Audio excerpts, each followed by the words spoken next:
Y system Anghenion Dysgu Ychwanegol newydd yng Nghymru. Os wyt ti'n berson ifanc dan 25 oed sydd ag anghenion dysgu ychwanegol, bydd yn ymwybodol y bydd newidiadau yn y ffordd y byddi di'n derbyn cymorth yn yr ysgol neu'r coleg. Mae'r newidiadau hyn wedi dod o ganlyniad i ddeddf anghenion dysgu ychwanegol a Thribiwnlys Addysg Cymru. P'un a oes angen rhywfaint o gymorth arnat, neu os oes gen ti anghenion mwy cymhleth, bydd newidiadau i'r ddeddf yn rhoi pob cyfle i ti gyrraedd dy lawn botensial. Nod y ddeddf yw nodi'r anghenion hynny cyn gyntad â phosibl, fel y gall dy ysgol, coleg neu leoliad addysg roi'r cymorth cywir yn ei le i dy helpu di.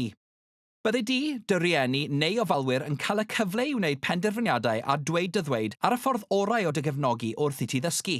Mae'r ddeddf yn sicrhau system addysg gynhwysol i dy helpu i gymryd rhan lawn yn dy addysg, gan ddysgu mewn ffordd dda mwyn i ti lwyddo.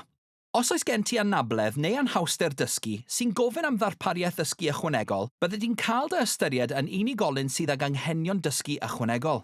Mae hyn yn golygu y bydde di'n dilyn cynllun datblygu unigol, neu CDY, sy'n nodi'n fanwl y cymorth sydd ei angen arnat yn ogystal â gosod targedau i ti.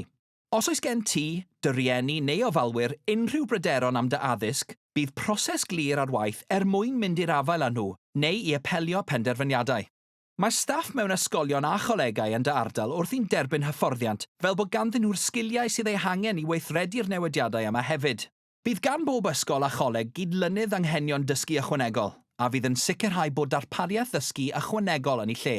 Bydd swyddog anghenion dysgu ychwanegol y blynyddoedd cynnar yn cydlynu'r ddarpariaeth ar gyfer plant dan 5 oed.